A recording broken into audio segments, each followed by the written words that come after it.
Good morning and welcome to Racing Unleashed, where we're here for the Racer League iRacing event. It is event 3 here at Racing Unleashed, and what a fantastic day we have in store for you. 2 weeks ago we saw the fantastic racing of the Challenge League drivers, and we are back for some more Racer League action a week before the spring event.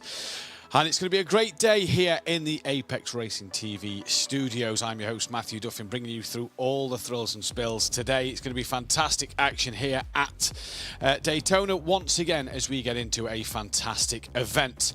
But as we go into that spring event 3 next week, the drivers will be back in their familiar surroundings of the simulators and the Racing Unleashed hardware. Let's take a look at a quick video. Is awesome. First of all, starting off with the tub, the chassis itself. This is actually handcrafted in Italy, and it's designed to simulate effectively what it's like to be in a single-seater environment. Now, when you lower yourself inside here, you are sitting in a real carbon seat, which is very tricky indeed. Now, what self-respecting single-seater wouldn't have a removable steering wheel? This also carbon effect, real carbon shifters here, and there is a plethora of tech for you to learn as you go down the Racing Unleashed journey.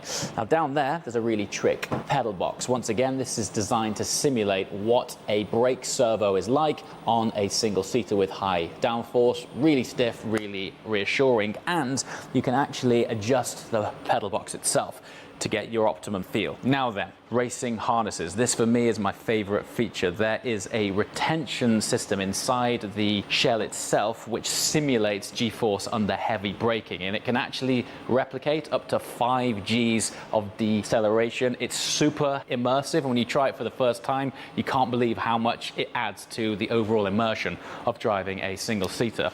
And then to tie it all together, down here at the back, we've got the hydraulic actuators, and this simulates the lumps and bumps, going over curbs, undulations, and just general movement of the car. All in all, it's one of the best simulator experiences you're going to find anywhere.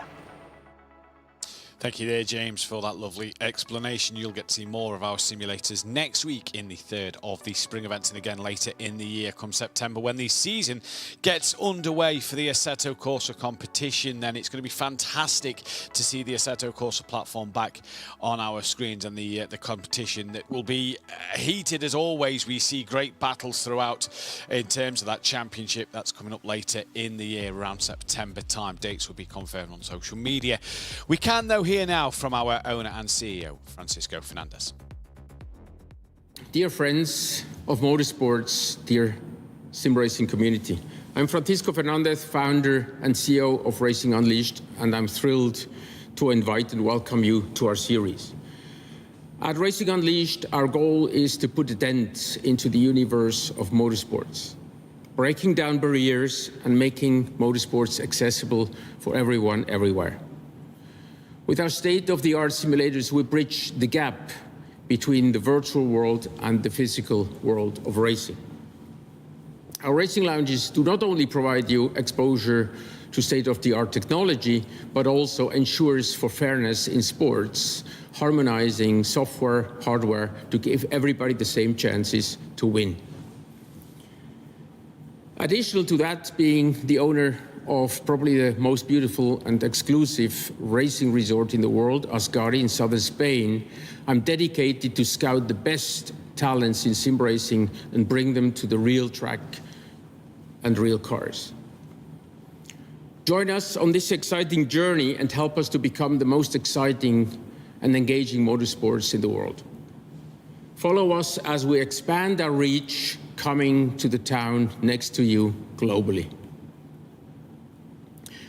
I'm also dedicated to make sim racing careers true careers for you.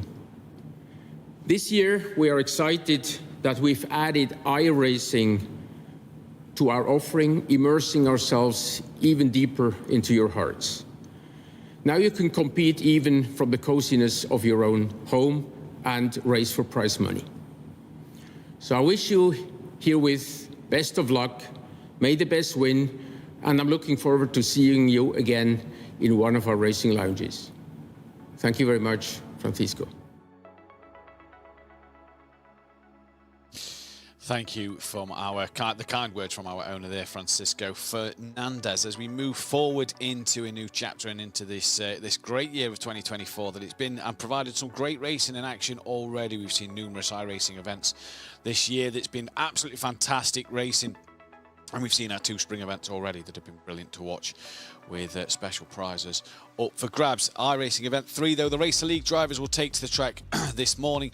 And then it's the Spring Event 3 next week as well. So May action-packed still for the next 2 weekends. You will not want to miss any of the action here at Racing Unleashed, the final of the spring events as well. As we head, though, into today's event, it was a great time out last time at Daytona, where we had some fantastic races. The way the format worked was absolutely brilliant. This was the podium, and the guys who took home the prize money. It was Haroldas Jatatis who took home 125 euros, with Gerard Sedini in second place, and Michael Clubb was P3, the American. Very delighted to be on the podium and on that top 3 to take home 50 euros with him. It was great racing last time out. Like we said, the reverse grid format in that second race, as well as them elimination drivers, really played a key role into some brilliant action. If you remember back to the first of 2 races last time out, it was one on the line. The slipstream out of the Le Mans chicane down the second part of the oval banking to the line really made it fantastic scene. It was great action and great drama all the way to the very end of the race. And I'm sure we're going to have much more the same today. Obviously, we know that the Nordschleife 24-hour is on at the moment as a big iRacing event, but we have got a good action-packed grid. We've got 23 cars currently in the lobby on the grid with 9 minutes left of free practice. So a good-sized grid for today's event. This is going to be absolutely fantastic to see what these drivers can do. And they're in for a bit more prize money today than what we saw last time out. Excuse me. For first place this time, it's no longer 125 euros for that Challenger League prize money. They get to bank 200. Second place will grab themselves 150, and third place will be 100 euros. So the chance today to really pocket a good bit of prize money and to maybe take that home with you. Looking forward to the next event coming in a fortnight's time, which will be revealed at the end of today's show. So prize money, Challenger League results done. The cars, though, that you saw or will see today, if you was with us 2 weeks ago, you noticed it was the IMSA GT3 car. So that is the Audi R8 LMS GT3 Evo, the BMW M4, the Ferrari 296, the Lamborghini Huracan Evo, the Mercedes AMG GT3, and the Porsche 911. That is the 992 version of that car. So not the latest Porsche and not the latest Lamborghini, but it's interesting to see that it was still just as competitive with them newer model cars on the grid in the likes of the Ferrari and the BMW. They really did hold their own, and it was great to see such a I say great to see such a variety. It was still heavily Porsche dominated, but there was a small variety around. There's a bit more of an option today, looking at my timing screen in front of me here. Still heavily Porsche dominated, though, so that kind of gives you a little inkling as to where you know, who prefers what car around this possible circuit, though. The race format for today is an absolute fantastic format. It is 2 elimination races. It is a 10-minute qualifying that will set the grid for race 1. It is a 14-lap race 1 and 2. The way this works is from drivers P21 to P30 will be eliminated at the end of lap 5. From then on after that, lap 6 to 12, it will be 2 drivers. The bottom 2 drivers on that list from lap 6 to 12 will be eliminated until we get a final 6. And it'll be a top 6 shootout for the final 2 laps of this race, lap 13 and 14. And then we get to do the same format all over again, except in race 2, it is a full reverse grid. So those guys who won that first race will be starting at the very back for race 2, meaning that them drivers have got to come through the pack. And it is a point accumulation that will win you the prize money today. Points on offer for 32 for the win, all the way down with 23 drivers in the lobby to 8 points. So it is about who can score the most points in both races. So you may win that first race and take home 32 points. You've got to fight through that pack in race 2. And that is going to be the absolute key here, to see whether these drivers can do it or not, and see who's going to have the best tactic in terms of going forward. Not necessarily winning the race, but getting a good, you know, a set of 4th places might win them today's event. That is the key for this outing here today. And we can take a look at the fantastic Daytona road course here in Florida. Absolutely beautiful circuit. Obviously, well known for the Daytona 24-hour race earlier in the year. And a great track to be a part of. As you come then through turn 1, you take a wide entry into turn 1. You really get it tight as you exit the corner before you come in towards 2 and 3. And that is really where a lot of mistakes we saw happen for drivers last time out, as well as a few incidents, just all getting, as it all kind of tightens up through this little section, we saw drivers just making a small bit of contact, and that was putting other drivers onto the grass. And really got to be careful through this section. In though then towards the international horseshoe, this first of 2 horseshoes at this circuit again, you can kind of take this, you see drivers take this in a different way, V-shaped or tight to the corners as they go through. In towards turn 5 then, the dog leg. Flat out left-hander, easy to make a mistake. We saw a lot of drivers run a little wide on the exit and drop a wheel onto the grass. We saw one cut straight across and pretty much miss the western horseshoe here of turn 6 and come straight across there into one of the other, I believe it was into one of the Audis, and then into the wall. That was a huge incident last time out. You then come down to turn 7, sharp left-hander. Got to get your braking zone right, because you do not want to run deep here. You will lose all momentum coming onto the oval where it is flat out for a good proportion of the lap. You come through the banked corner then of turn 8, which is a 31-degree oval banking corner. Again, flat out, using that slipstream, picking your moment. Do you make the move before the Le Mans chicane, or do you tuck in and wait to get a run through the Le Mans chicane? That's what we saw a few drivers do last time out in the Challenger League. Through the Le Mans chicane you come then, 9, 10 and 11. And then you head on to, again, the final part of the circuit, flat out as you come onto the accelerator out of Le Mans. Around turn 12, the banking once again, down towards that start-finish line.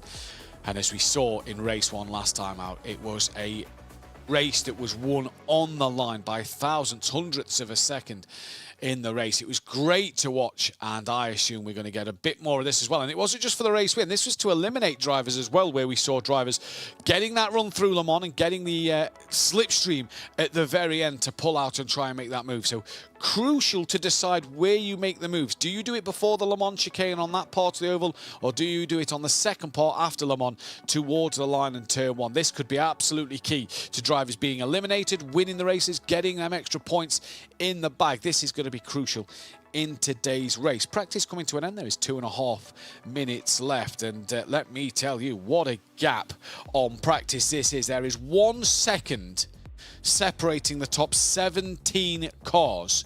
This is absolutely fantastic to see. And there's not a lot actually between the top 20. It is 1.04 between the top 20. So this is absolutely fantastic. There is one driver who's currently not yet set a lap time. P23 has also now, he set a lap time and is currently 3.6 off the back. So maybe just finding his feet at the moment. Obviously drivers still getting into the lobby and getting into their simulators and getting into their seats, ready to take on this fantastic event we have today. But you just see there, look, Lorente, top of the timing screens there. 1 second separating the top 17. That is not a lot. There is Ruben Lorente. Looks nice and relaxed as he comes now into one of the horseshoes, and is the Western Horseshoe. And again, like we say, what, 2 minutes, 1.5 minutes actually left of practice. So crucial, I say crucial for drivers to get laps in. It's that preparation going into the qualifying session. Do you do a quick qualifying simulation, or do you, just carry on working on your lines, your speed, where to brake, where to put down the accelerator? Here's Vlad Tokarev we saw last time out. He'll be looking for another good showing today in his Ferrari 296, and he's currently 7/10, if not nearly 8/10 off the back of the leader. And that's nothing with a bit of slipstream around here. That could prove to be not a lot in the race. There's a lot of drivers currently sat in the pit lane. Kovacs actually moves up into P17. So that now makes the top 18 separated by 1 second then. So Martin Kovacs into P17 and returns to the pit lane as Tokarev here then, coming through the Le Mans chicane. Down to Tim Bellicky. Great to see Tim back out on the circuit today. in his Porsche 911. Then the privateer, currently down in 19th place, just over a second, 1.008 off the pole. And that then will be practice done. So the drivers will now get ready for their qualifying runs. It is a 10-minute qualification period here with 24 cars now in the lobby. And we do have one Audi now that has just joined in with Sergio Pardina in that lobby in the Audi then. So it's great to see Sergio in, making the, I do believe now, bar Lamborghini. We have every car bar a Lamborghini out there on the circuit today, which is a shame to not see a Lamborghini. But Tim Bellicke, the first man who's going to really appear on the circuit so far, and this is going to, sorry, that's Gerard Sardini, who is coming out on track running the same livery as Tim, that looked to be. And onto the circuit he comes now then. Took a bit of prize money last time out, did Gerard? Just going to be fascinating to see if he'll take some more home today with him, or what he'll be able to do in this race. This is the Racer League event. Challenger League drivers are able to participate as well. Anthony here then. Taranzo with the virtual reality headset on. Only ever driven once with a VR headset. I couldn't see a thing. Glasses steamed up. That was the end of that. So hopefully Anthony doesn't have that problem. I assume sporting that headset, he'll be pretty comfortable in there. Simon Demori, we saw last time out as well, was second place in the first race. It was Simon Demori who was pipped to the line at the very end of the first race 2 weeks ago. So he'll be looking to possibly win today and rectify what happened 2 weeks ago. But if not, maybe get that prize money, because he didn't have the best of second races, and that's what cost him overall in terms of getting some prize money. And the only car not out on the circuit is the Audi driver of Sergio Pardina then. Here is Martin Kovacs in his Porsche 911. See the driver's cameras here. They come through. Prize money in store, so the drivers have to have their camera on to meet the requirements to take home the prize money. If they do not have a camera, then believe they aren't, they won't win any prize money. So it is vital for these drivers to make sure that their cameras are working and are connected up to our lobby here in the studio. It's Kovacs nice and tight to the tyre wall through turn one. Not using too much curbs through 2 and 3. Into the International Horseshoe he comes now. Look, little deep, and then brings it in. Nicely done there. Runs out wide over the white line. It's that yellow curb that's the track limits through that part of the section. Now into the dogleg. See if he lifts. Flat out through the dogleg then. Keeps it to the left-hand side of the circuit. Into the Western Horseshoe now again. Deep at the first pot. Turns it in nice for the second pot. Possibly a little wider than he'd have liked there. But not too bad. That's not going to cost him too much. Back across the right-hand side of the circuit. All over the curb. A little bumpy there on the right-hand side of the car. Onto the oval we come now. And for Martin Kovacs, the Hungarian driver, now keeps low on the first part of the banking. Well, we do have Sergio on track, so we do have 24 drivers out there at the moment.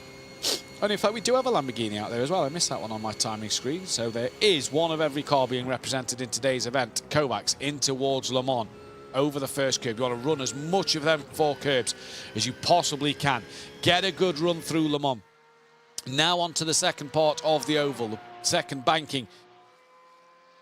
First real one you hit, because you kind of join the first part halfway through. Hold it to the left-hand side of the circuit for the shortest run to the line. Here comes Kovacs.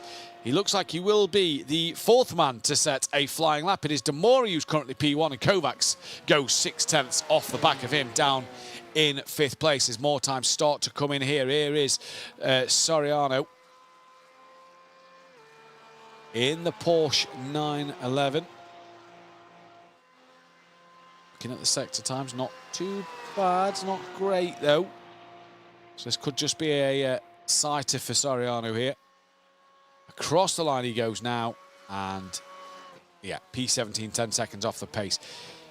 Just a little sighter lap for him, maybe an extra lap to get them tyres prepared. Here is Vlad Tokarev, currently 7th place. He's half a second off the pole.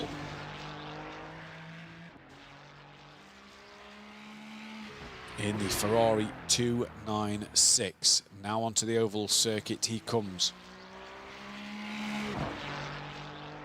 Up to the middle of the track, drops it down towards the lower part. You don't want to drop a wheel over that yellow line. Just unsettle the car a little bit and lose a bit of momentum as through he comes now. Out towards the concrete wall, ready to pick up his braking zone in towards Le Mans. Using all of the curb, makes a little mistake though through Le Mans. That's going to ruin his lap time. He's going to have to go again. He went too deep, too much speed. Here is Juan Ferrado then. In his Porsche 911.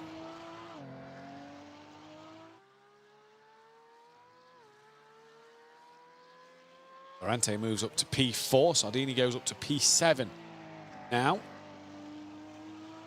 So a couple of drivers just improving. Tim Bellicki moves up to P11 as well. And it is his brother, Lewis, who moves up to P1, the Apex Racing Academy driver. Pole position, or provisional pole at the moment in his Mercedes-Benz, 0.004 of a second. Alonso moves up into P12. That is Miguel Alonso. Patrick Thompson now going up into P7 as Juan Ferrado here comes into the Le Mans chicane. Soriano goes P1 now by 1/10 of a second. Good lap from Soriano in the Porsche. And Ferrado now will keep this as tight as he can.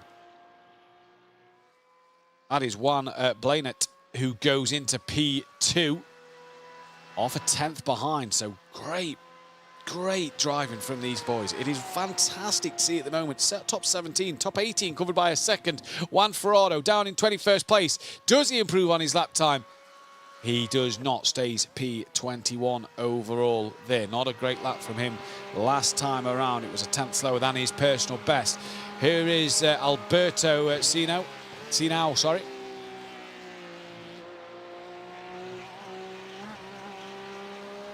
Coming through Le Mans.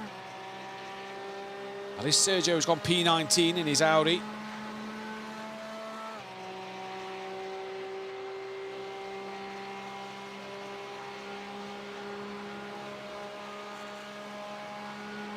So Alberto keeping it towards that left-hand side of the circuit as they hit the tri-oval part of the track. Across the line, no improvement. No, he does, he goes P3. And that is only 0.06 of a second off the provisional pole. Here is Patrick Thompson in his Mercedes-Benz taking a higher line. Is he preparing for a lap here? The Apex Academy driver.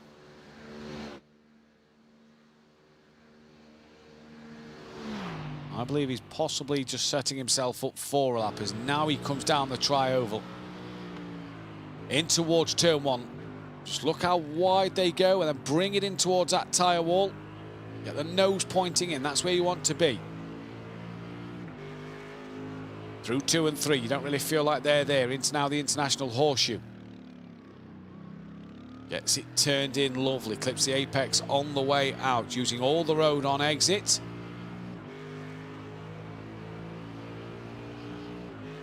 Now flicks it through the dogleg towards the Western Horseshoe.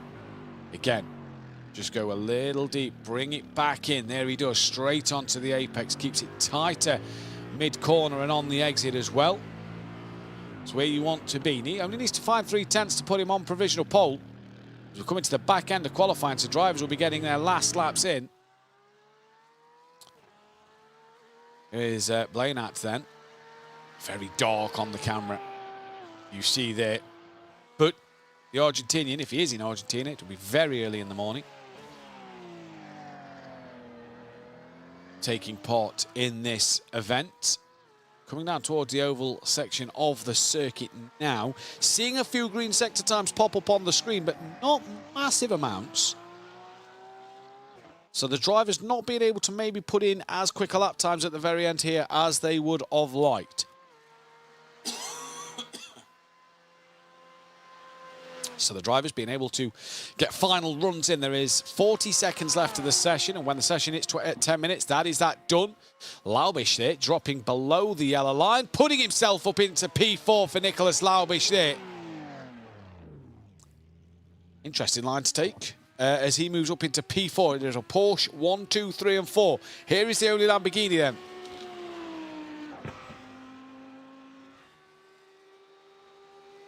Coming into the Western Horseshoe, the all-white Lamborghini Huracan Evo.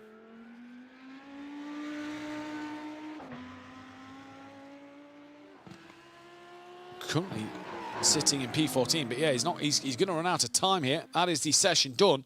So it will be Tobias Soriano who will take that pole position, and it's not just a Porsche 1-2, it is an Argentina 1-2 as he takes pole from Juan Blainert there in second place. Row 2 is Alberto Sinau with Nicholas Laubish P4. Lewis Belicki is 5th place with Julian Van Buell in 6th. Simon Demori 7th with Carlos Moreira in P8, Gerard Sardini 9th, Ruben Lorente P10, Patrick Thompson P11 with Felix Votter P12. 13th place for Kovacs, Christian in P14 with Vlad Tokarev 15th. Alonso from David Villa, Tim Belicki, Carlos Alvarez, Borges Orzo P20, Sergio Duran Padina P21 in his Audi, Anthony Taranzo P22, Javier Cerro 23 and Juan Frado P24, bringing up the rear then. So they have now a 14-lap race, and once again just a quick reminder that drivers will be eliminated after lap 5. We'll lose drivers 21 to 24 after lap 5. After that we'll lose 2 drivers per lap up until lap 13 and 14, where we will then lose, we will have a top 6 shootout to the very end of the session. For you viewers at home watching, our fantastic producers in the background have managed to put on the graphic the red for elimination and orange is at risk. So if the drivers' names are in orange, they are at risk. Just so that you guys at home can keep up with who is where.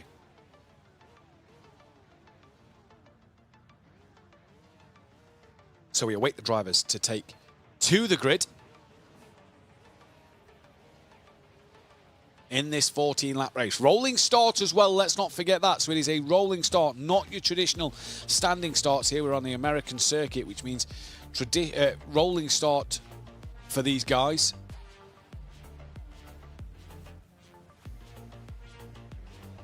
And the safety car pulls away. And a few of the cars just a little slow to react to now catch up. They're at the beginning of the international, of the Le Mans chicane, sorry. Tobias just creeping in front. He's got the safety car a bit of room to pull away.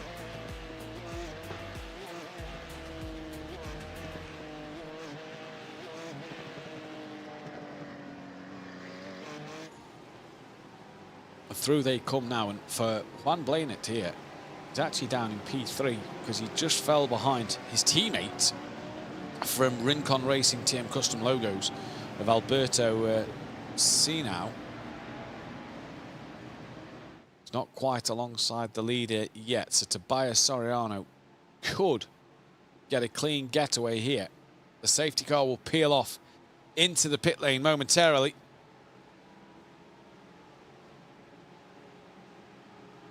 In it goes now. And for the first time today in the Racer League, the drivers are underway here at Daytona. It's a great start already from a couple of drivers further down the field. You see them going 2 or 3 wide, already trying to make some moves heading into turn 1. Are we all going to get through cleanly? There's 4 abreast in the mid-pack down by Simon Demori. You see on the very inside there. Not sure who that is on the outside, but Simon Demori getting squeezed towards the wall. There's the driver off through 2 or 3 and a couple more. Vlad Tokarev being one of them. Into the wall he goes. And that a disastrous start through 2 and 3. We said there in the track layout that it's a crucial part to not make contact. And Tokarev returns to his pit box. So that'll be him done for this first race. Oh, more carnage! More carnage! That is one of the apex drivers of Lewis Belicki, who has been punted into the wall by a spinning Porsche. And Belicki and Lorente as well return to the pits. That'll be their first race done. And now our only Lamborghini Christian in the car behind Sardini. 8th place at the moment, and points mean prizes in this one. Nicholas Laubish, who qualified P4. He looked like he was involved in a few of the dramas early doors as well. That looks a little slow from Laubish. Damage potentially to the car. He's got a lot of work to do if he's to make up any positions. Lorente here out of the race, it says. The other two still in pit lane. Here is Borja Zarzo then running in a Porsche. Privateer trying to take the high line over the Mercedes just ahead of him. That is Carlos Moreira. This is for the race lead. Tobias Soriano still leading the way from Sinao. Now in P2. Leonat stays third. Borja Zarzo did make up a place. And Simon Demori has got past Van Buell as well. So drama wherever you look at the moment. Now Borja Zarzo's lost back out to Moreira, trying to fend off that of Alvarez. The solo BMW driver here. And Laubish is into the pit, so drivers can pretty much relax now, because that is going to be the bottom 4 who are out of this race. That will be them done. And our elimination at the end of lap 5 will be them 4. Verardo now gets past Toranzo, who is now in the pit lane as well. So he's pretty much eliminated when we get to the end of lap 6. Verardo's got some work to do to catch Belicki in front of him. This is Tobias Sereno, though. Out front at the moment, 0.2 of a second, but that is nothing, as the slipstream is very effective around this circuit. Here is Patrick Thompson in his Mercedes-Benz, just sat behind Van Buell and Simon Demori, you see there in front. Will he now use that slipstream out of Le Mans to try and get himself ahead of Demori and Van Buell? Borges also now losing out to Alvarez. Here we go, look at this battle. There is the Borges Orzo battle. Must be a slowdown for the Porsche taking the high line. Look at the loss of speed he's had. I believe that is Alonso. Borges Orzo got caught out there massively. Now I believe there's another slowdown for one of the other drivers. That looks like Moreira. And now in towards turn 1 they come again. That is the Audi driver of Duran Pardina looking up the inside of Alonso. He's somewhere to the left of him. And as Alonso's now going to break into the International Horseshoe, there is Pardina looking right around the outside. And is he able to keep that momentum? I don't believe he has. No, tucks back in behind Alonso and will have to go once again a little later on. Moreira's now returned to the pit lane.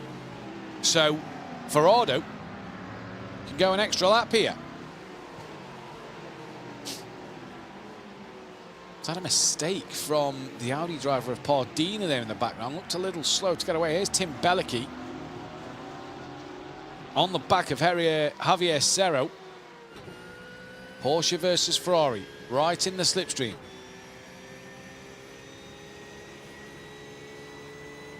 Let's watch his closing speed before Le Mans.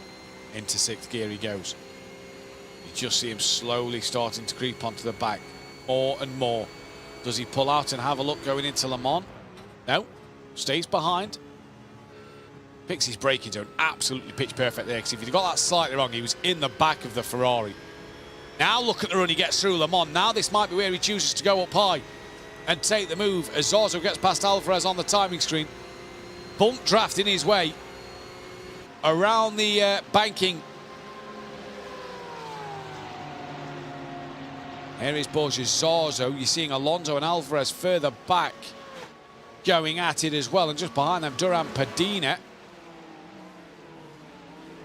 Into turn 1. That is very wide from Alonso there.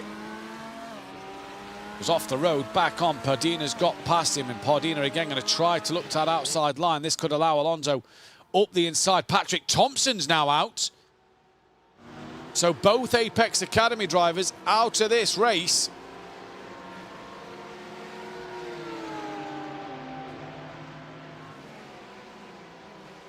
So the elimination laps have already took part. We're not even at lap 5 yet. We've already lost several drivers in this first race. Down they come towards the left-hand bend. Tim Bellicke did make up a place. He's now on the back of Alonso. So Bellicke did get past Serro at some point in this race. The top three separated by 0.8 of a second out front. You just feel that they're possibly using each other to maybe wait till the very end of the race to get the move done.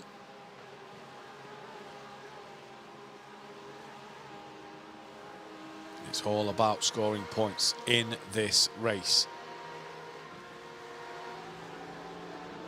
Borges then in that battle for 10th place.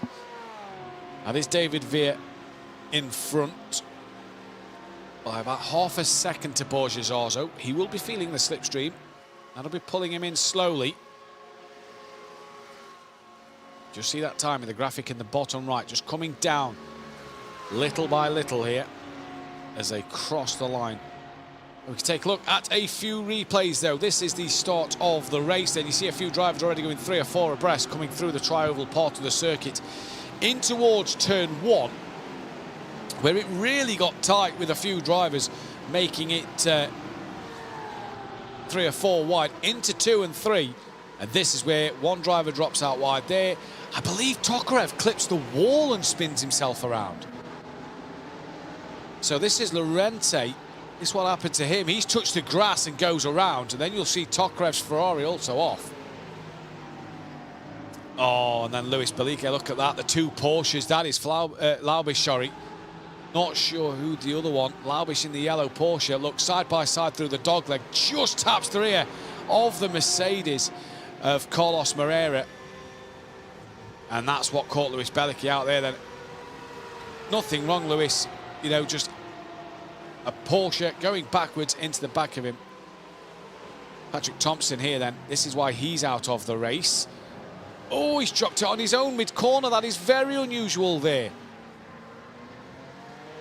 Very strange.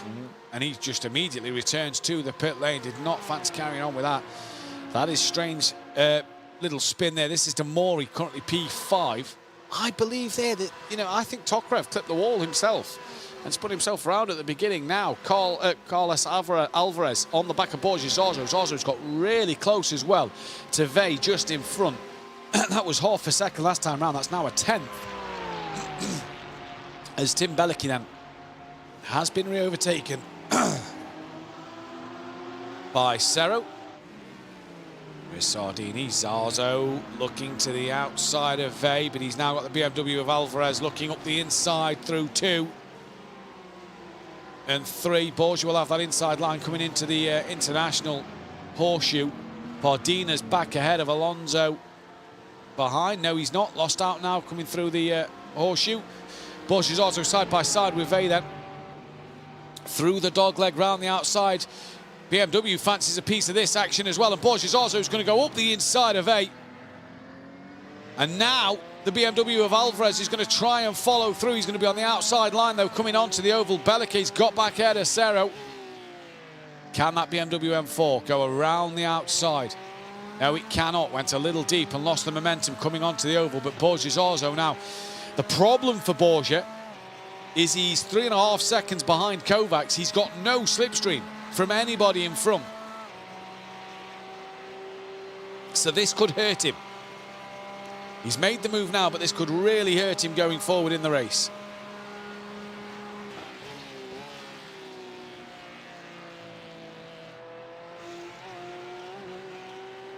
Borges then through the Le Mans chicane.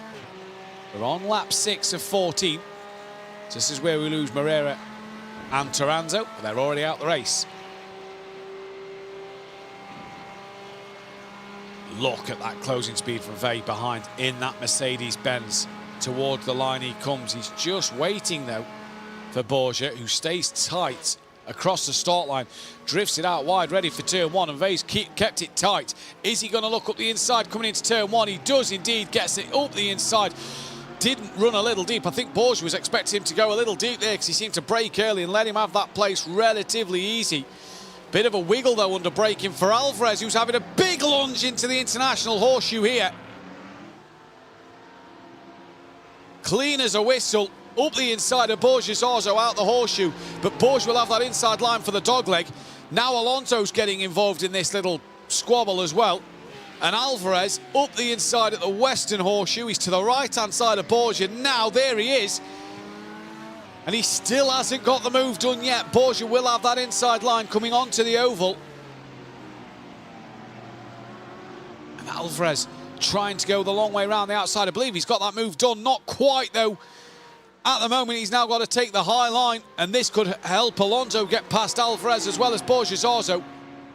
Borges will be getting that slipstream from the Mercedes in front as he follows the same line. Alvarez still keeping it there. Alonso's not been able to get through. He's now side by side, is Alvarez, with that of Borges Orzo, and Orzo lets him have it. Around the outside goes the M4. Great move from Alvarez there. And Borges Orzo will have to fight another day, but now has that slipstream of Alvarez in front. And it's Vey who all of a sudden doesn't have any slipstream.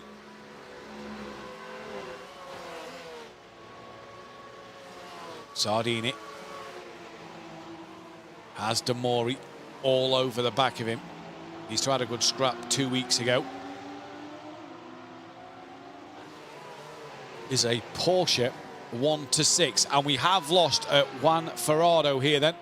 The first actual runner eliminated from the race, but he'll take 17th place, and that'll be 14 points in the bag for him. So Juan Ferrado, great experience for him to be out there. And now it's Tim Bellicke and that of Javier Cerro, who are the drivers in danger. Cerro a little bit off the back of Tim Bellicke. Tim Bellicke within 1.2 of Duran Pardina. It says he's out the race, but his camera... Yeah, I'm not sure what's happened there. Wonder if he's lost possible connection. He's back on the track. Right, so possibly just a little blip in the connection. Tim Bellicke then is 1.2 off the back of Pardina. Anything can happen to them cars in front, though. They're having a great little squabble. And for Bellicke at the moment, he is now trying to get... He's just outside that slipstream, I'd say. At the moment, he's possibly going to be eliminated this lap unless a mistake happens from one of these drivers further up the field.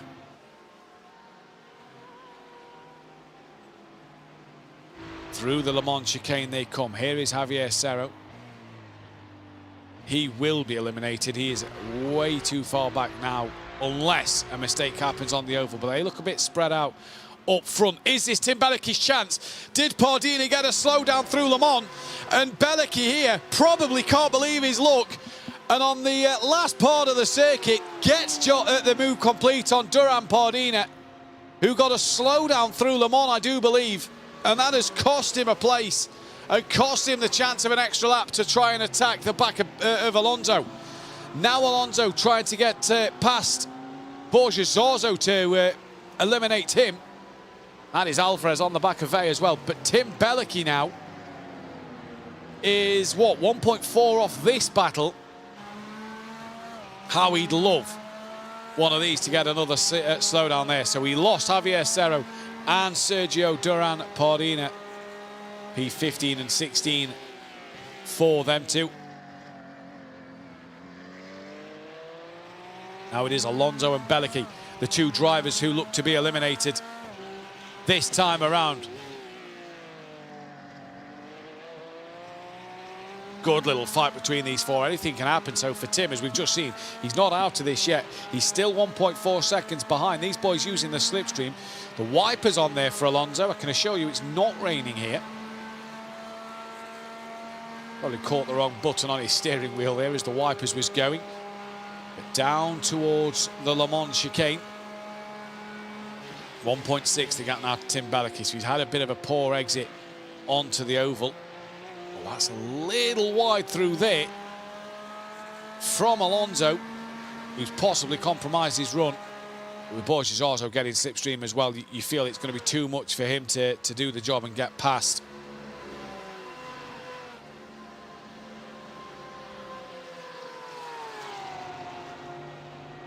So we're going to lose Miguel Alonso and we're going to lose Tim Bellicke here then. That'll be 13th and 14th for them. Now it's Alvarez in the M4 and Borges Orzo in his Porsche 911. to try and get past Vey. Borgia needs to clear the pair of them to get on another lap. These three, though, are 3 seconds behind Kovacs. They've brought the gap down a little bit. It's not enough. At the moment, it is Juan Blanat with the fastest lap of the race, currently sitting P3. This is looking back from David Vey. The Fury Sim Sport driver.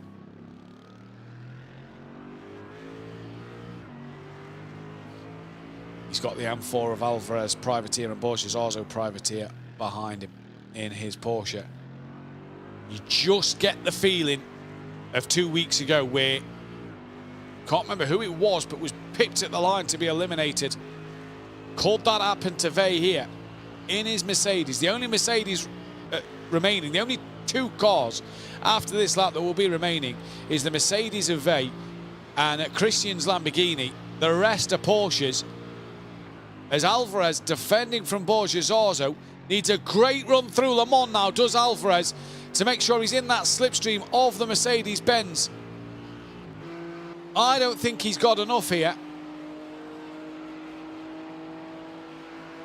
He's slowly making inroads, but it just doesn't feel like it's going to be enough. The line is coming up pretty quick now, and I think we're going to lose. We're definitely going to lose Borges Arzo. Alvarez as well, he got closer, tries to drop under the line, and Alvarez will be eliminated P11. Borges Arzo will be eliminated P12. And I like that from Alvarez and Zarzo there. They both immediately knew they was eliminated and pulled straight off instead of trying to fight Vey that we saw a few times 2 weeks ago. So now David Vey, P10, probably eliminated, 3 seconds off the back of Martin Kovacs, who's 5 seconds off the back of Felix Votter. So the 2 Hungarians look like they're going to be eliminated this time around. Here is Felix, who is right on the back of Christian in his Lamborghini, and Simon De Mori and Gerard Sardini. So he's got a chance here to possibly just get a little closer to the 3 in front, maybe to survive going forward a little bit more. Here is Sardini, driving well ahead of De Mori. De Mori's been following him for a while now. And look at that, pushing him near enough into the Le Mans chicane. That is Van Buren just ahead of the pair of them. And the top 3, by the way, haven't changed places once. They are just following each other. And it is separated by just under half a second. So they are just doing exactly what they need to do. Kovacs, though, is the driver who will be eliminated in P9. A little off the back of Votter. The Porsche driver, top 10 result for him. It's not the worst thing in the world in terms of points. And David Vey, he comes through P10. Now, it is Christian Strittenberger. I have probably absolutely butchered that, but we gave it a go. P7 at the moment. Votter is P8. Yeah, he's a little off the back of the Porsche with De Mori in front, is Christian. He needs to pick up a bit of pace from somewhere. Through Le Mans, probably his best bet. Votter just behind him. That is extended to 1.2. So Votter pretty much out of this one. Yeah, you can just see Van Buren as well, just getting a little closer in the sight of Gerard Sardini and that of Simon De Mori. But for Christian here, coming through the first part of the oval.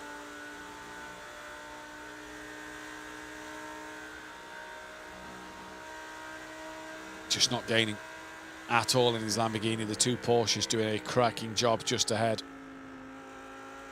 Needs a great run through Le Mans. He gained a little bit through there. Bit of a moment. Manages to hold on to it. That's going to put that to bed. Lost all momentum. Tried to push it through Le Mans as hard as he could. And it wasn't to be. So that'll be the end of Christian Strittenberger then and Felix Votter.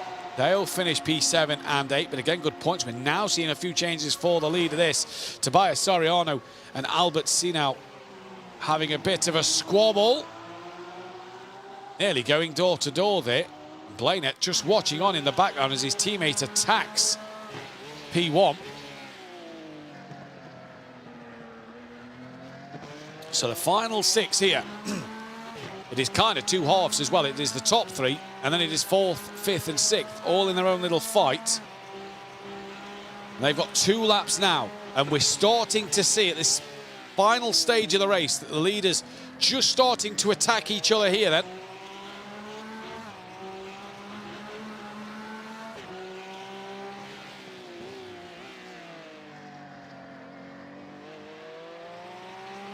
Onto the oval, Blanett. Just a little off the back of his teammate. We'll still feel the slipstream of both cars in front. We'll have a double hole punched in the air for him. Getting that double slipstream down the straight.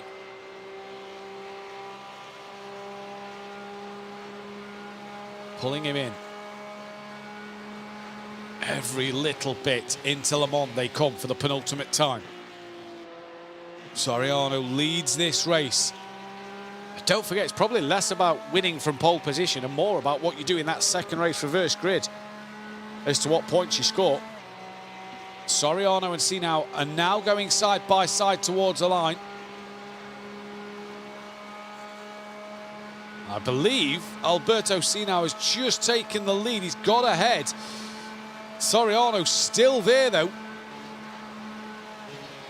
And they are still together coming into turn 1. Nearly touched doors. Blanett could be sat in the box seat here.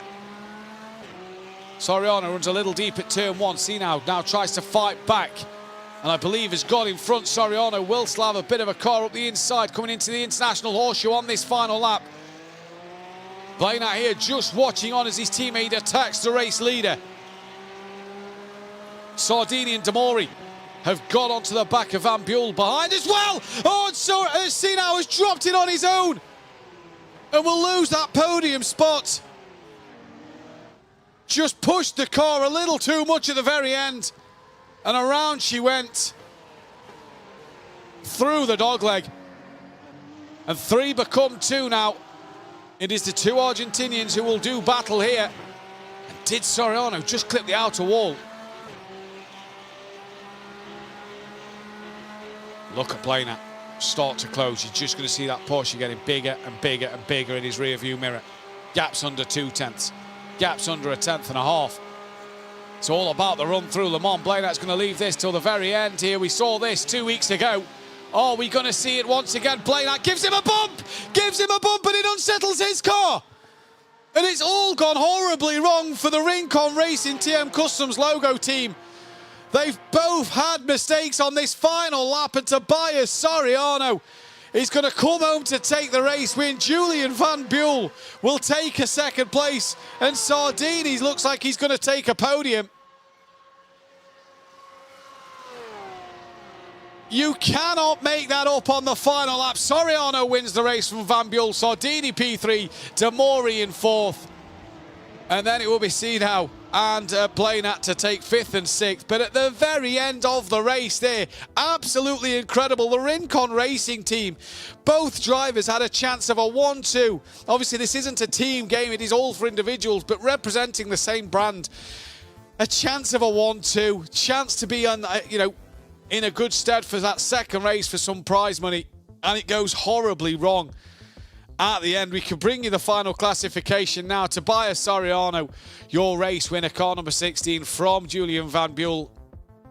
Gerard Sardini in 3rd with Simon Demori, P4. Alberto Sinau and Juan Blanett, P6. Christian Strettenberger, P7. Felix Votter, P8. David Vey, P9 with Martin Kovacs rounding out the top 10. Carlos Alvarez, Borges Orzo, Tim Beliche, Miguel Alonso, Javier Cerro, Sergio Duran Pardina, Juan Ferrado, Patrick Thompson. The top 18, Carlos Moreira, Anthony Toranzo, Vlad Tokrev, Luis Belichi, Ruben Lorente, and Nicholas Lubish. The 24 on the grid. But what a dramatic end to that race there for the Argentinian of Juan Blanett and Alberto Sinau. had it in the palm of their hands, and really they had that opportunity. Blanat could have carried that momentum through. He was the one who tapped the back of Soriano and just lost the rear of the car coming through. It was absolutely crazy seeing Sinau dropped it on his own through the Western Horseshoe.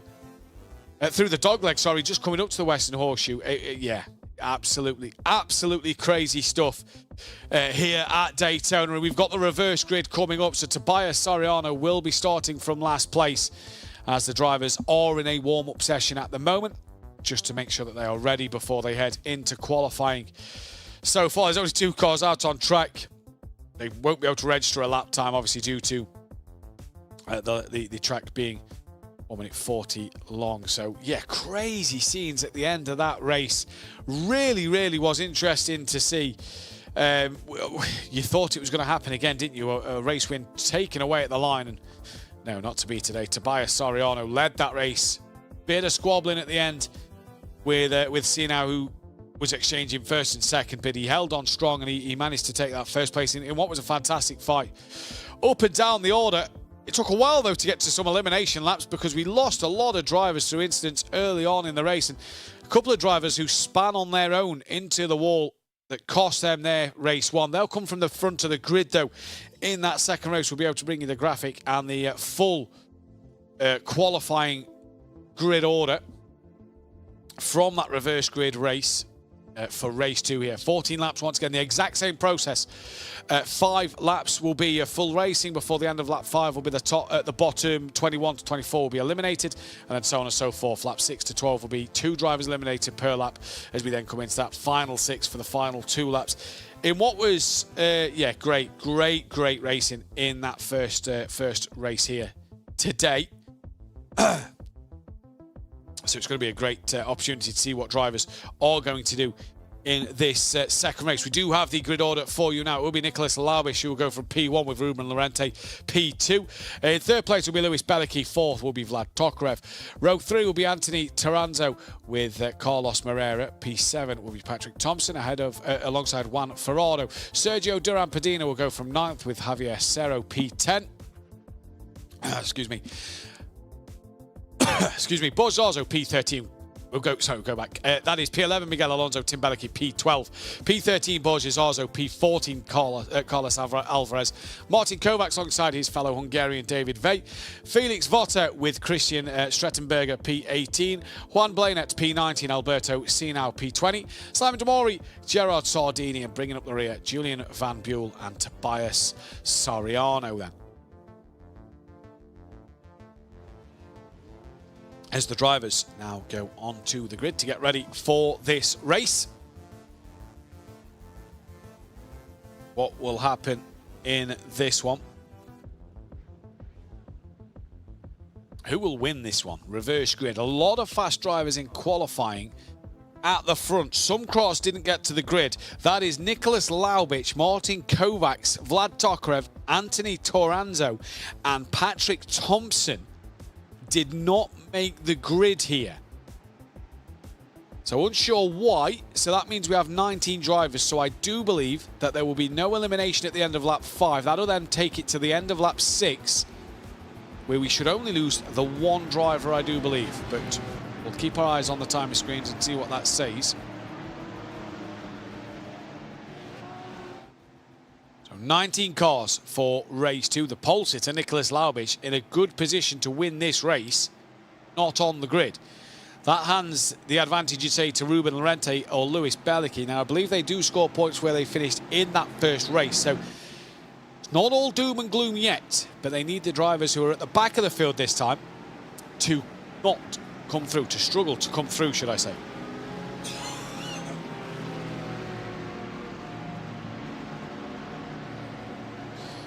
So the safety car pulls into the pit lane now, and we will be green in a few moments' time. As Lorente already makes sure he gets the hammer down and pulls away. Here is Carlos Moreira going side by side with Lewis Belicky, already coming down into turn 1. A few spaces at the front of the pack. It's not as congested as it was early on. It is further back, though. And that is Alvarez in the BMW M4 making up a couple of spots. Everybody through cleanly this time? Yes. easy as you like. Now we've got to tackle the international horseshoe. And a bit of bump in there with Christian. Christian, that is one of the Porsches. That looked like Juan Blanet. But it is Lorente from Bellique, from Moreira. And it was Moreira. Bellique, who's that? That is Alvarez. Has he spun around one of the Porsches, who has managed to stay on the slip road, and that's another car around. So Miguel Alonso, in fact, there's two more. That is David Vey and Tim Bellique involved there. Juan Blainat then, coming through the pack, needs to score points after his 6th place. He's got the high side over that of Serro just underneath him, who's being pushed along by Van Buel, who got 2nd place. So he's looking for points as well. He gets past Blainat. Oh, and that's a mistake into Le Mans there from Serro. Has to cut across it. And that's going to hurt him. That is going to hurt him in this race. Lewis Bellicke's had a problem somewhere, as he had a bit of a slowdown. Lost a couple of places. That puts Borja Zorzo up into P4 and Duran Pardina in the Audi up into 3rd place. So Lewis Bellicke there, possibly with a slowdown to his name. He's in the pits. So what has happened to Lewis Bellicke? I believe his day may be done. And so's Tim Bellicke, his brother. So the Bellicke brothers are out of the race. Not the day for them two then. Not sure what happened to Lewis Bellicke out front. This is, believe... Oh, that is Ferrado, who's had a moment just trying to see which one of the Rincon cars that was. Believe it was Blainat who was going up the inside. Ferrado's had a mistake there. Not sure if he got a tap. And now Soriano going up the inside.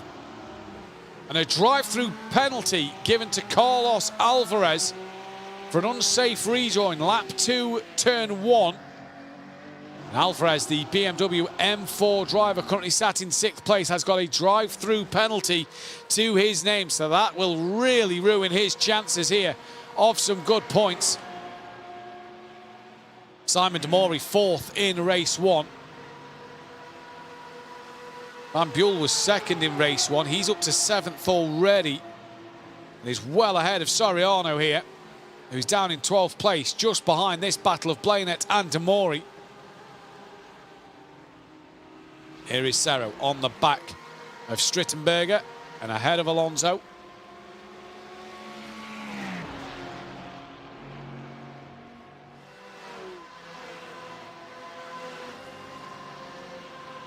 Simon Demori now trying to defend Alvarez. Is in the pit lane for his drive-through penalty. That is really going to hurt him. But it's not doom and gloom for him yet. Anything can happen in racing. Demori covers that inside line, absolutely perfect.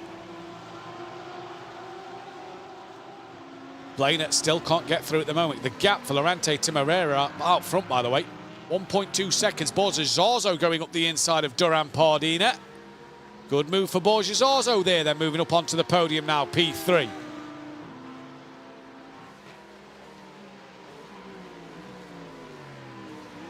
Can he get past Moreira and get P2? Could Borja Zorzo, who was 12th, I believe, which would have given him 19 points, race 1. This will currently give him 28. So is he going to put himself in contention for a bit of prize money here, Borja? We'll have to wait and see. We're on lap 3 of 14 at the moment.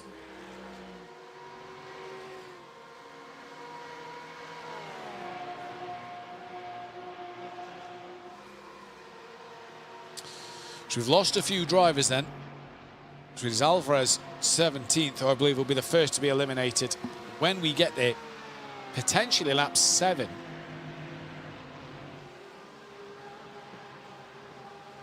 Miguel Alonso after his spin, trying to get on the back then of Strettenberger.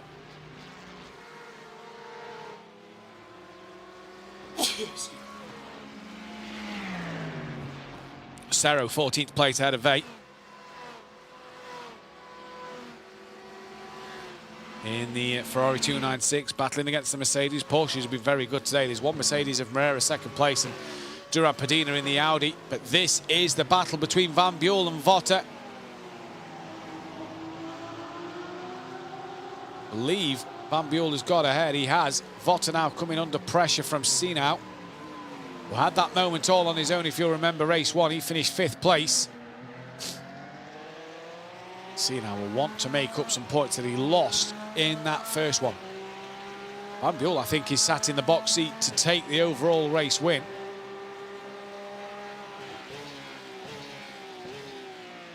If it stays as it is. Durand Padina sticking to the back of Borges Zarzo. That is allowing Lorente and Moreira to just pull away even more. Sinau's got the fastest lap of the race, a 43.7.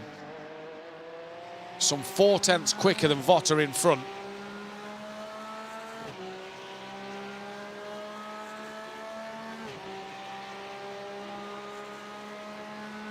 But it's about when he can get through. He's got laps, though, don't forget, he's got laps in hand to overtake, but he'll want to get moves done quicker to try and close that gap to the front pack, who's 0.4 quicker than the leader as well. Could that be the effect of the slipstream? More than likely.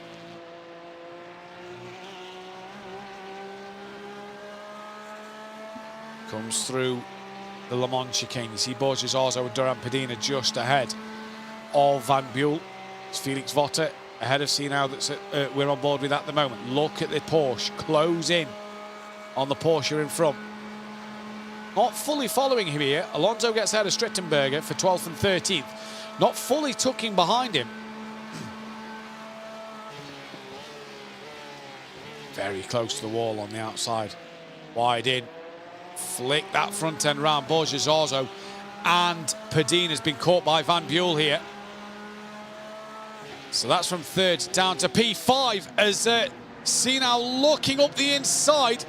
Replays on the left-hand side of your screen from the start of this race. Sinau stays behind Votter. This is the start of the race, though, on the left-hand side of your screens.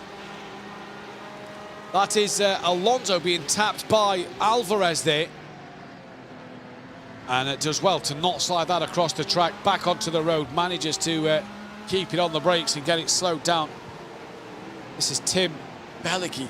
Did he lose that on his own there and then just taps the Mercedes round behind him? So this is from Vey's point of view, and Tim Bellicki then, oh, did Bellicki tap the cars in front that then unsettled himself and got a bit of a tap on the rear?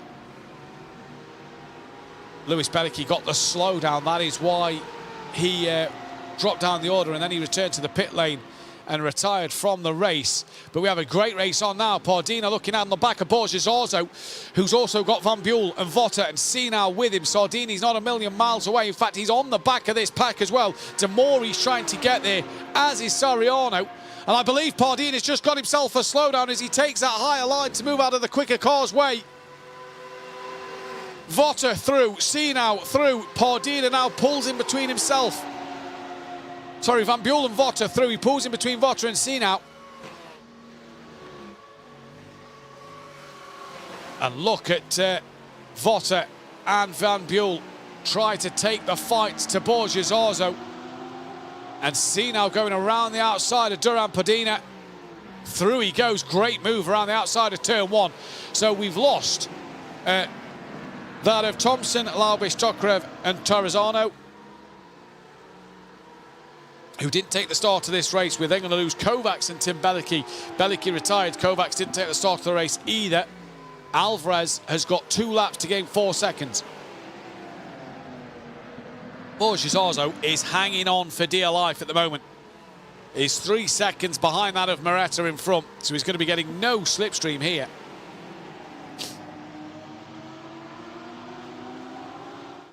And look at that train. Onto the oval we go. Battle for 3rd. Durand Padina 1.1 behind Borges Zarzo. But on the back of him is Sardini, with Demori, with Soriano. A lot of cars. Here comes Van Buel. Potential overall leader at the moment. Oh, Porsche makes a mistake at Le Mans. That's going to cost him massively.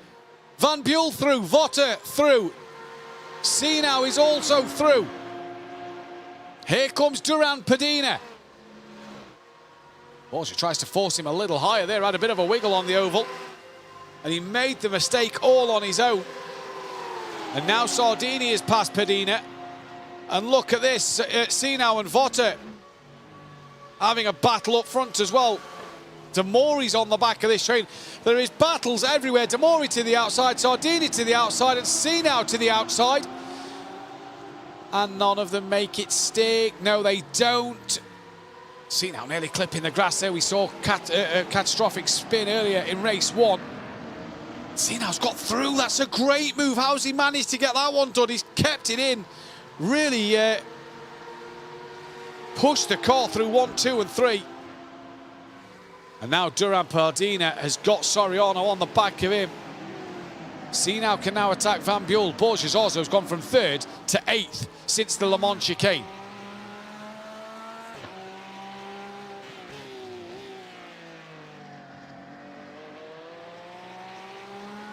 Here is Sardini.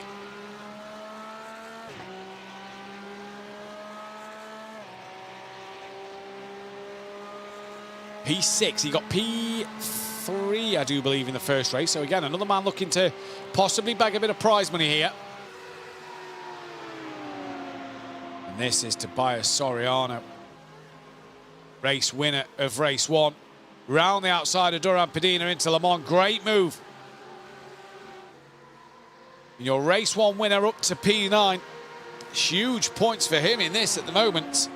22 for this race and 32 that he took in the first race. Van Buell, though, the man to watch. Currently P3 and was 2nd place in the first one. Get the feeling that Soriano isn't done yet. We have lost Kovacs and Belicki. We are going to lose Strittenberger, who has returned to the pit lane. So what has happened to him? He's now out of this one. Not sure what happened to Christian Strettenberger then. That gives Alvarez an extra lap to try and get past Ferrado. But that'll probably be the only room he'll be able to make. Looking at Borges Orzo, having Soriano trying to attack him up the inside of the International Horseshoe, now the outside of the dogleg. Flick it left, they go. Goes over the curb a little bit, manages to keep the car facing the right way. And up the inside of the Western Horseshoe, Soriano moves up to P8. And Van Buell at the head of this train. Moreira, by the way, within a second now of Lorente. So Moreira possibly starting to gain over the leader in that slipstream late on in the race. This will massively help him. Here is Alvarez and Ferrado, the two drivers that look like they will be eliminated this lap, barring a disaster for somebody. They are 5.5 seconds behind the next car. Fastest lap still seen out last time around with a 1:43.7.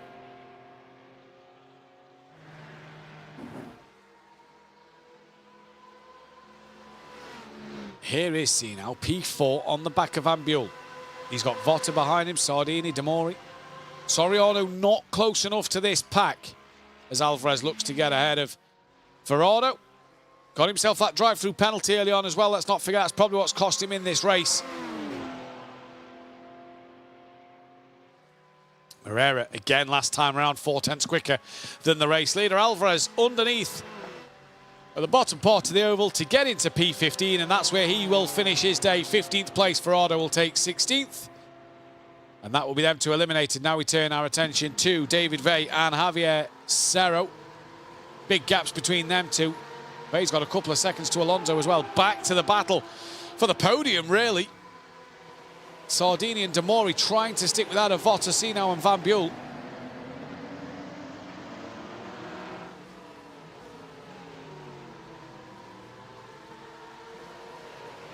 Soriano, P8. He wants to try and make up as many places as he can. What happened to Blainat in this race? He's 11th still, not really with the leaders. Not really seen Juan. He was in the mix of things early on, but he's tumbled down the orders. P11. So he must have had an early mistake in this race. Van Buell.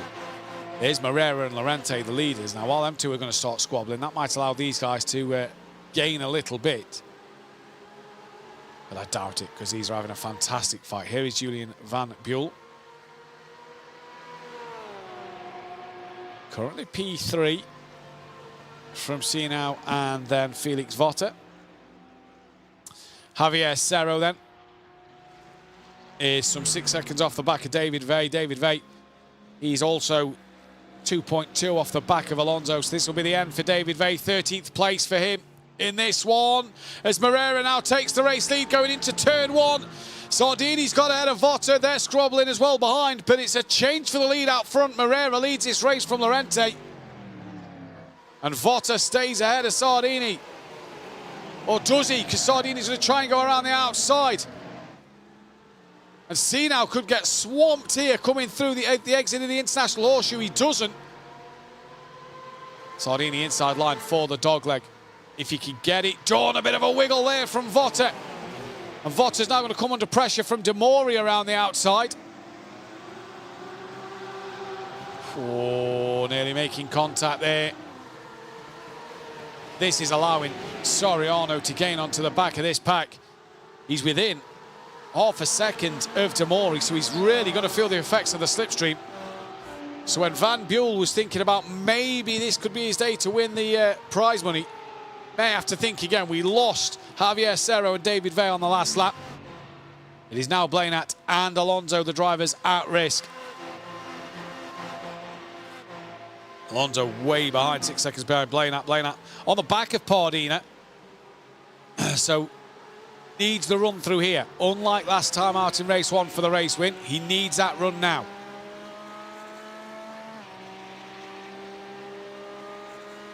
Soriano, a second to De Mori, so needs to close that gap up a little bit as well. Could this be the end of Blainat? He's closing. He's going to pull to that high side. I believe it's going to be too little, too late. He's getting really close to the back of Pardina now. Is he going to pull out? He's going to try it. Doesn't get it done. So Juan Blainat out of this race. And here we go. Once again, Van Buel from Sinau, Sardini, Votter, De Mori.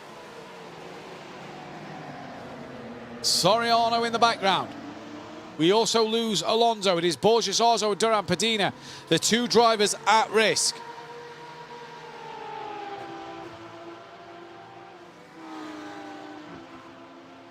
If Van Buel beats Soriano by 4 places, and being told he will win the event,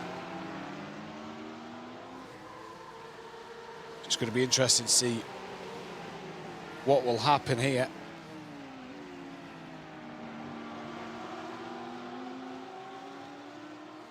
Herrera leads from Lorente, from Van Buel. So 4 places he needs to win the event. That is currently what he has. He has 5 places in hand at the moment.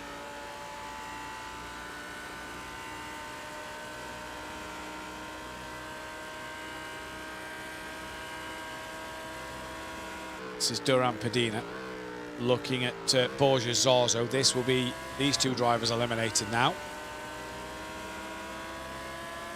And then Soriano needs to get on the back of De Mori, 9/10 of a second behind him.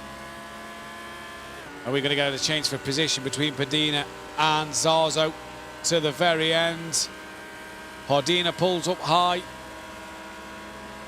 Just comes out that slipstream, tucks back in. Is he going to get it on the line? Here comes Pardina and Zarzo. Zarzo will take P9, Pardina P10. And Sardini still fighting with Votter. De Mori's now having a look at the Porsche of Felix Votter. Trying to go around the outside. This is where Soriano now needs to be on these guys, because he needs to get 2 places here to carry on going for an extra lap. Oh, bit of a moment there for De Mori as well as Votter. Great racing, absolutely terrific racing between these boys. Puff of the chest there for De Mori on his camera. Working hard.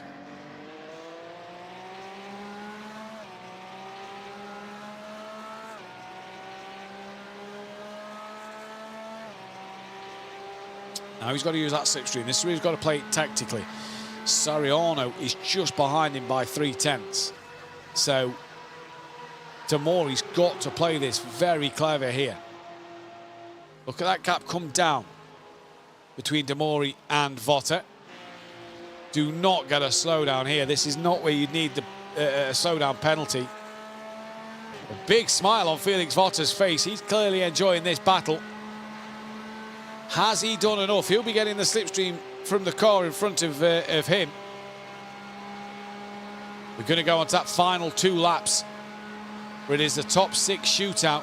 And I believe we're going to lose Demori and we're going to lose Soriano. So all Van Buel has got to do is finish 4 cars ahead of Soriano. He's currently 5 cars ahead. 5 places ahead, sorry. So what's that points-wise? So 32 and 23. So that's 55 for Soriano. And 29 and 28. That'll be 57 for Van Buel. So 4th or better for Van Buel to take home the prize money of €200 today. But he's got 2 laps to hold off this pack. Votter just dropping off the back a little bit and making that 4-way battle into a 3-way fight.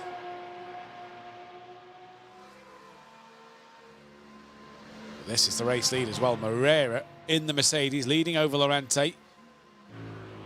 Now, is Lorente playing this strategically here? Did he maybe let Moreira through? Well, that's not going to help. He's had a huge moment at the Le Mans chicane. Got a little out of shape. Possible slowdown there. And that has cost him a huge amount of time.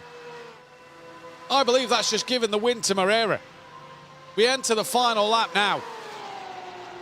And I believe that has just given the win to Moreira there. The white flag is out, you see. And see now, looking over Van Buel. Now's the time to make the moves. Van Buel only 1.1 behind that of Lorente.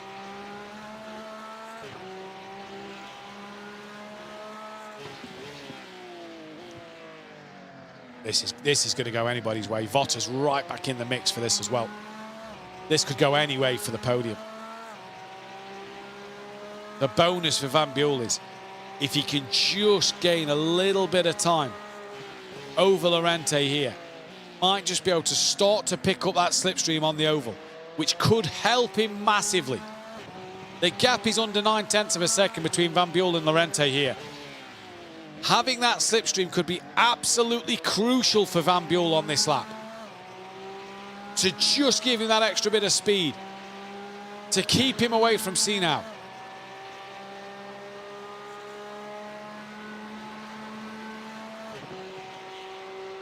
Here we go then, gaps under 8/10.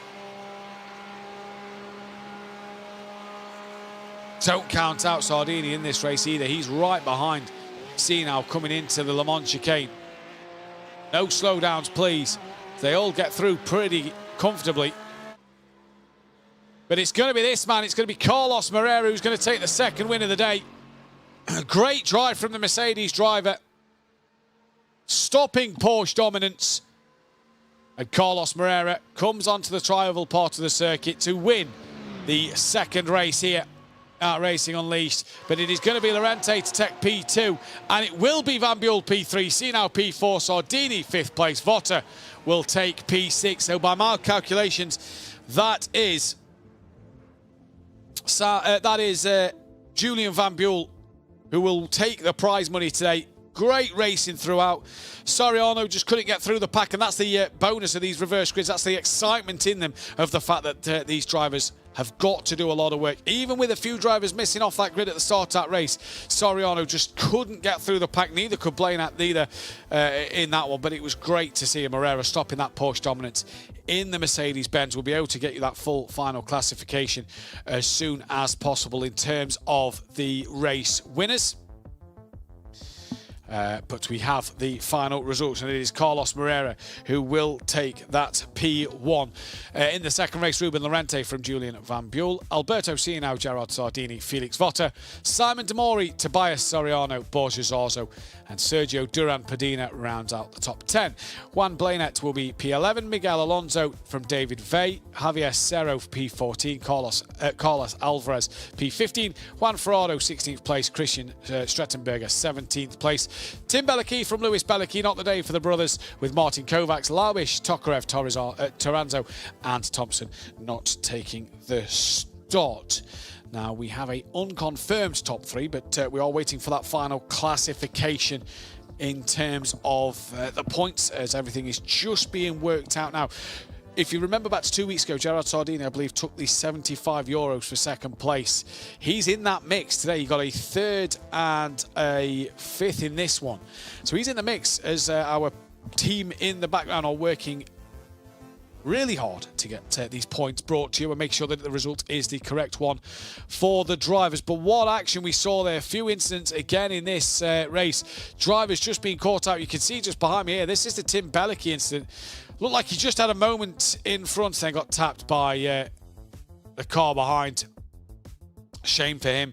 Not his day today in this race, but what an event that was. Daytona, IMSA GT3 cars, that comes to an end, and we move on to the next event, which we will bring to you at the end of today's broadcast. It will be an absolute fantastic one. You can also join us next Saturday for the Spring Event 3 here at Racing Unleashed, back to the Assetto Corsa platform and back in our racing lounges across Munich, Madrid and Kemptal and Zurich Airport, and the one in Calm as well for the final spring event, which will be absolutely fantastic. I'm not going to give too much away yet. We'll speak about that a little more next week. We can confirm now the top 3. I believe it was Van Buell who won the event. Julian Van Buell from Tobias Soriano, and then it was Gerard Sardini who will get third place. We are just going to wait for their drivers to come in and speak to them. But yeah, next week, the Spring Event 3 Challenger League and Race League drivers back in the racing lounges for them. So that'll be one you will not want to miss. And it's going to be a fantastic day that we can see. Here it is then, look, as well as iRacing Challenge 4, June the 2nd and June 16th. Father's Day here in the United Kingdom for the Racer League. Racing Unleashed iRacing event, but Spring Event 3 next May. That is going to be a fantastic one to do. We can as well now bring you the 4th challenge while we wait for the driver interview. So iRacing Challenge 4 here at Racing Unleashed. It's going to be a huge one. If you have watched the Nordschleife 24-hour this weekend, you would have seen the Toyota GR86 cars go around the circuit. That is the car we are going to do around the famous, the iconic Spa-Francorchamps circuit. 30 drivers, one 10-minute race, one 10-minute qualifying, 2 25-minute races. The forecast, heavy rain. It came to iRacing this year, and it is with them Toyota GR86 cars. So we will be having, for the first time here on this platform, on Racing Unleashed, heavy rain. We are used to seeing so many times clear skies and nice days on the Assetto Corsa platform, and we've had that here for iRacing as well. That all changes next time out. June the 2nd for Challenge League, June 16th for the Race League. You will not want to miss it, and the qualification period is simple. Go over to apexracingtv.com. apexracingtvleague.com, where they can you can sign up and register to the event. All you have to do is set a pre-qualification time. If you are within them top 30 drivers, you will be in for that Challenger League or Racer League event. Racer League stipulations is the iRating is 6,000 and above, and then it is below that for the Challenger League drivers. So whatever the iRating, take part, sign up, apexracingleague.com. Go there, sign up through their website. That will take you to their Discord and everything else. Do the pre-qualification times and get yourself involved. June the 2nd is when you have until, or just before June the 2nd, until then for you to sign up. A chance to win a bit of prize money as well in this one. As we await the interviews, we are ready though. We can speak with Soriano, who was I believe, second place overall today. Tobias, congratulations on the second place. €150 coming your way. A great day of racing for you. Hi, mate. Yes, to be honest, I'm very happy. And two interesting races for me. An interesting qualification and the first race with that final with Juan and Alberto. It was so close to me and the chicane, so I'm very happy to finish in second place in the general list. Race one kind of went the right way for you because we saw that the two drivers behind you, Juan and Alberto, made their own mistakes, which allowed you to win that race. You must have been relieved that they did that. Yeah, of course. Alberto has a spun on the turn 3, I think. The car was very loose on that sector, so with the side by side, I almost lost it too. So to be honest, yes, I'm very happy. Very happy indeed. Talk us through race 2 a little bit. You just couldn't come through the pack as quick as you'd have liked. Sorry, can you repeat, please? Race 2, you couldn't come through the field as quick as you'd have liked to make up a few more places. Yeah, in the race 2, it was an accident on the lap 1, so trying to avoid that and pushing all I have to advance a few positions, and disunfortunately I got eliminated, but it was enough to second place. It was indeed. Well, Tobias, congratulations on that second place. You'll be taking home €150 prize money. Well done. Thank you. So that was Tobias Soriano there, who was second place overall. We can speak with Julian Van Buel, the overall winner. Julian, congratulations, €200 coming your way. That was two very good races. Yeah, thank you very much. Yeah, I liked race 1. I was just chilling, but race 2 was phenomenal. Lap 1, I gained so many positions that helped me a lot to go through the field, and yeah, eventually I got P3 and it was enough, so I was very happy. You probably couldn't believe your luck in race 1, see the two cars make mistakes and pick up a second place. Yeah, I was chilling behind, just watching the battle in front of me. I was happy with P4 for race 2 with the full reverse grid, but then they both crashed in front of me, and I was so happy to be P2 and get some good points in. So yeah, it was very lucky, but yeah, very happy. Very happy indeed. Now, the end of race 2, we saw Ruben Lorente have a mistake. That kind of brought you into his slipstream a little bit. Did that help on that final lap, just be able to stay ahead of Alberto? I think I would have managed to keep him behind, at least to the bus stop. But after the bus stop, it would have been a drag race. So I don't know if I could keep him behind, but it certainly helped that Ruben was making a mistake and I got the slipstream. And after that, I thought P3 is in the back. So yeah, it definitely helped me. Yeah, it did indeed. €200 coming your way. You must be very, very pleased though with a great day of racing. And Julian, we hope to see you again on the Racing Unleashed channel. Yeah, thank you very much. Have a good day. You too. Thank you. Goodbye. Great race win there for Van Buel in this one. And we can speak with Gerard Sardini here then, who, well, Daytona. It's been pretty good for you, Gerard. Yeah, of course. It was a very good race. It was very stressful race. The second one was absolutely chaotic with a lot of overtakes and cars spinning on the track. And yeah, second time here in the interview. Second time in the interview, and a bit more prize money in the back pocket. Like you say, the second race very chaotic, a lot of overtakes and a lot of defending. The slipstream was really the key this week as well, because without it, you didn't seem to be able to get onto the pack. When you was in that pack, it was that slipstream that was making their moves. Yeah, of course. The slipstream here in Daytona, we know that it's the cue to do a very good race.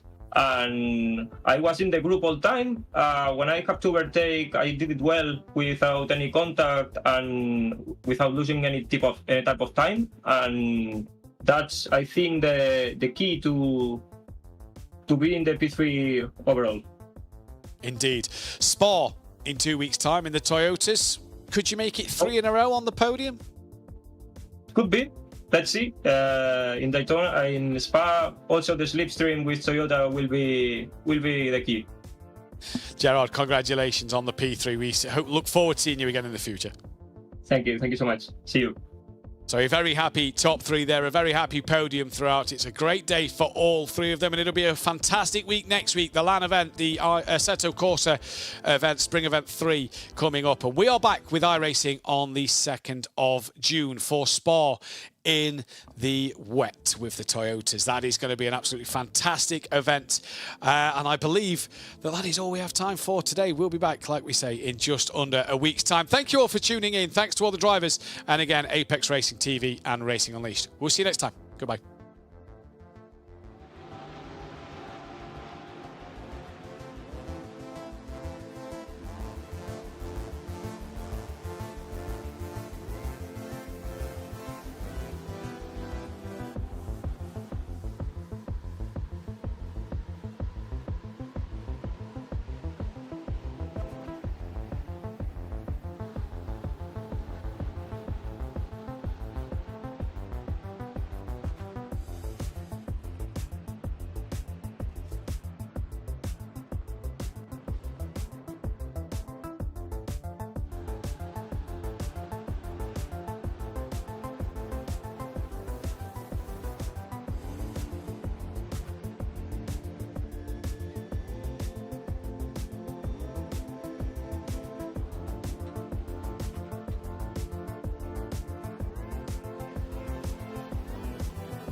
racing and